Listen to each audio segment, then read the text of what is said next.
이재명이 좀 당황을 하는 듯한 그런 모습을 보였는데 김문수 후보를 확 띄었었습니다. 왜 그러냐면은 한덕수 전 총리가 후보가 될 것 같으니까 한덕수 전 총리는 이 국민의힘 지도부하고 서로 이제 짬짬이를 해서 그 후보가 되는 것이야. 그러면 거기에 대한 피해자는 김문수야. 이런 취지로 한덕수를 맹비난을 했습니다. 맹비난을 하고 그 맹비난을 하려다 보니까 김문수 후보를 동조를 해야 되죠. 김문수 후보에게 이 동정을 해야 되는 거죠. 사실상 동정하는 듯한 그런 그 말을 하면서 또 김문수 후보를 띄웠습니다.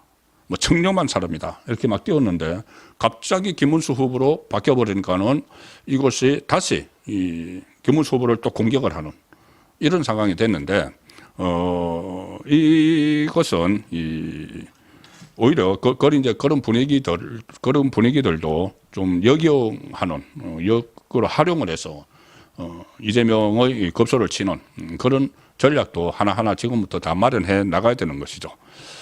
어쨌든 이재명이 이제 맞상대가 딱 바뀌어버리니까 하루 사이에 바뀌었죠. 하룻밤 사이에 바뀌니까는 좀 당황을 하는 그런 모습을 보이고 있는데 그 전에 어제 그런 말을 했죠. 어제 좀 그 후보 단일화 파동이 일어나니까 국민의힘에서 아주 비아냥하고 조롱하는 말을 했습니다. 뭐라고 했냐면은 이 유세 나간 자리에서 그때만 해도 국민의힘이 대선 후보를 김문수에서 한덕수로 교체하는 상황이었죠. 거기에 대해서 이재명이 이렇게 이야기했습니다. 정치는 우리가 잘한다고 되는 게 아니다. 가만히 있으면 상대방이 자빠진다. 이것은 경상도 말로 넘어진다는 이야기죠. 경상도 유세 가서 그런 말을 했습니다. 창녕 가서. 정치는 우리가 잘한다고 되는 게 아니다. 가만히 있으면 상대방이 자빠진다. 그럼 우리가 이기는 거다. 이렇게 이야기하면서 그 말은 김영삼 전 대통령이 한 말씀인데 제가 자주 쓰는 말이다. 이제 경남이니까 YS를 이제 파는 것이죠.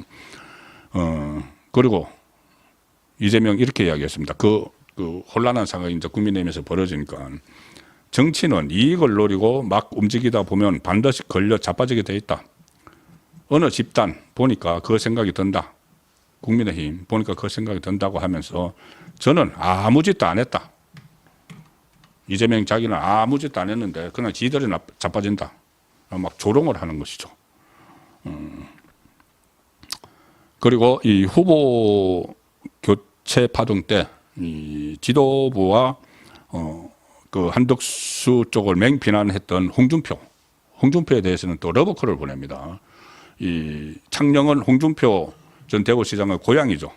거기 가서 이 홍준표 이야기를 합니다. 홍준표 전 대구시장이 아마 지금 국민의힘을 보면 기가 찰 것이다. 내 돈 돌려도 하는데 그럴만 하지 않느냐 이렇게 이야기를 했습니다. 홍준표 전 시장이 경선 때 낸 3억 원, 우리는 3억 원이나 냈다 이런 이야기를 했죠. 그 김문수 후보가 그런 이야기를 했고 홍준표 후보도 이 기탁금을 냈습니다. 그래서 그것까지 하면서 이렇게 서로 이간을 하는 그런 상황인 것이죠. 그리고 이재명 이런 말을 했습니다. 며칠 전 홍준표와 전화해서 이런저런 이야기를 많이 했다. 그러니까 며칠 전이면 홍준표 전 시장이 경선에서 떨어지고 나서죠. 그리고 정계 은퇴하겠다, 탈당하겠다고 하고 나서죠. 이런저런 말을 많이 했는데 뭐 죽이 맞았는지 모르겠지만은 중요한 것은 제가 주목하는 것은 이 부분입니다. 홍준표하고 이야기할 때 이런저런 이야기를 많이 했는데 이재명이 자기는 유능한 사람을 적재적소에 잘 쏘고 성과를 내는 게 대통령이 해야 할 일이고 저도 그렇게 해보고 싶다고 하면서 그 속에서 홍준표 전 시장 같은 훌륭한 분들이 함께 해주시면 좋지 않을까 생각한다. 다만 아직 홍준표 전 시장과 내각 구성에 대해 얘기를 한 적은 없다. 마치 홍준표 전 시장이 이재명 쪽에 가담할 수도 있다. 넘어올 수도 있다. 내각 구성까지 이야기하면서 은근히 이 갈라치기를 또 하는 겁니다. 홍준표 전 시장은 지금 그 미국 가 있는데 미국에서도 지금 SNS 활동을 막 하고 있죠. 이런 식으로 또 이 홍준표 러버콜까지 보내는 이런 그 상황이 좀 일어났습니다.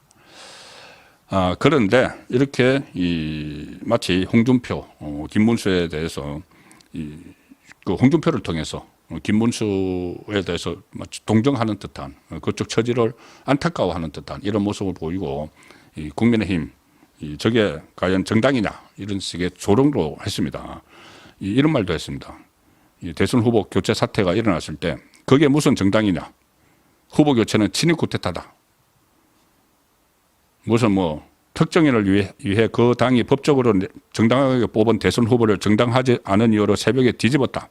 내란당이 내란 후보를 옹립했다. 또 내란 프레임을 막 하고 있는데, 자 그래서 이렇게 그 국민의힘의 이번 사태에 대해서 이렇게 그게 무슨 정당이냐고 하는데, 제가 오늘 방송에 나와서 그랬습니다. 아니 그러면 민주당은 그게 무슨 정당이냐? 완전히 1인 독재 정당이죠. 자기들 이재명을 그 대선 후보로 선출할 때 90% 가까운 그 득표율, 그 덜러리 2명을 세웠는데 덜러리 2명이 2% 뭐 3% 받는 그게 과연 정당인가? 이 당원들이 아무런 어떤 뭐 이의제기도 하지 않고 이재명이 하자는 대로 따라가서 그냥 표 찍어주는 이런 막 개딸들이 완전히 사유화돼서 일극체제를 떠받치고 있는 그게 정당이냐. 국민의힘은 어제 밤에 당원들이 이걸 딱 결정을 했지 않습니까? 이 혼란한 상황을 당원들이 당원 투표로 결정을 했죠. 이게 정상적인 정당이지 민주정당이지 뭐 90% 나오는 게 그게 정당입니까? 어쨌든 그런 상황에서 국민의힘에 대해서 깎아내리기 시도가 일어나는 이런 상황인데, 자 이렇게 했는데 간밤에 바뀌었죠. 간밤에 이 김문수를 좀 띄우고 이제 그 한덕수를 막 깎아내렸는데 한덕수가 이제 나올 줄 알고, 근데 간밤에 바뀌어 버렸습니다. 한덕수 대신 김문수가 나왔죠. 이재명이 갑자기 오늘 돌변을 했습니다. 김문수에 대한 평가를. 뭐 김문수 후보가 이재명이 한 말입니다. 갑자기 이제 바뀌고 김문수로 바뀌고 나니까 김문수 후보가 첫 번째로 할 일은 내란 행위를 석고대죄하는 일이다. 갑자기 내란 또 내란 프레임을 갖다 붙여서 또 깎아내리기를 시도를 하는데, 민주당은 오늘 갑자기 언제부터 준비했는지 국민의힘 대선 후보가 결정된 바로 오늘 김문수 후보를 겨냥해서 망언을 많이 했다. 망언집을 펴내서 막 공개를 했습니다. 민주당 선대위의 신속 대응단이라고 했는데 바로바로 그때그때 대응을 한다는 말이겠죠. 그래서 김문수 후보가 확정된 그날 바로 망언집이라는 것을 냈는데, 그동안 김문수 후보가 했던 몇 가지 이야기들을 막 적었습니다. 그런데 이 망언 프레임, 이건 완전히 민주당이 잘못 설정했죠. 이렇게 놓은다면은 국민의힘이 충분히 방어를 하는 것을 넘어서 역공을 해야 됩니다. 지금은 이재명의 어떤 포악성이나 이재명의 품성 같은 것을 공격을 해야 됩니다. 왜 그러냐 하면은 이재명이 그런 포악성, 품성을 가지고 있는 사람이 대통령이 됐을 때 우리나라가 어떻게 될 것인가를 알리기 위해서라도 그 이재명의 포악성을 선거 전략으로 삼아야 되죠. 지난 2022년에는 좀 어중간하게 했습니다.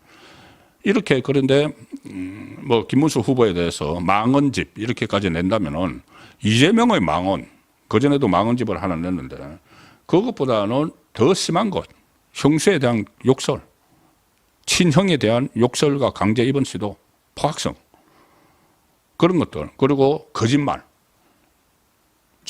그 경기도지사 선거 때 허위사실 공표죄, 거짓말이라는 이야기죠.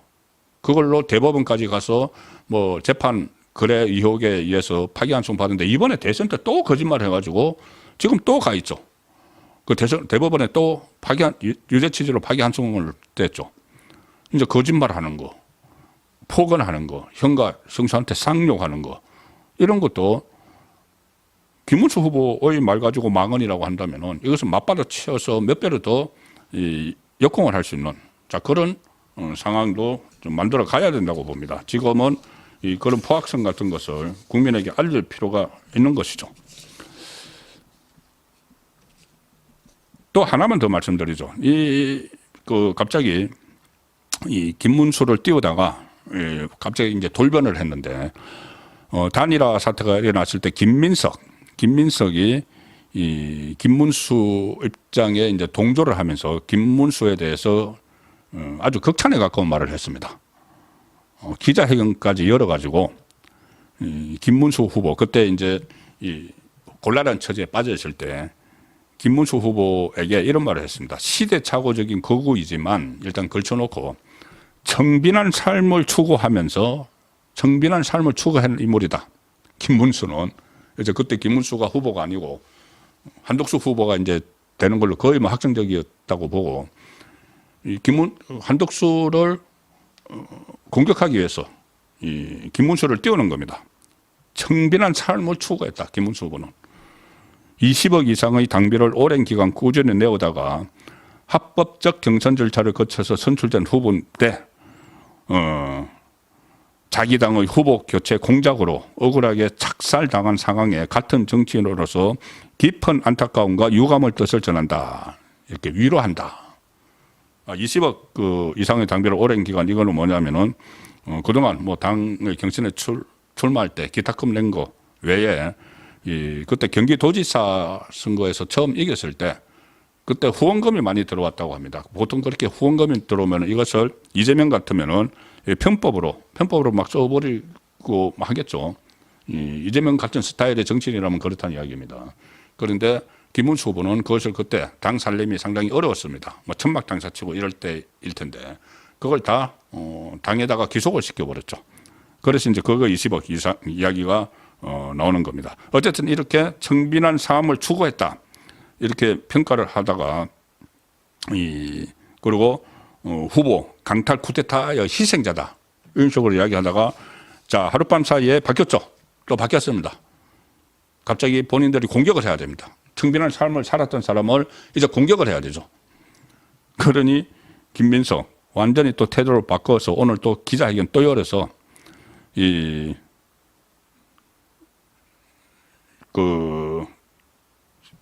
기자회견에서 이렇게 공격을 했고 뭐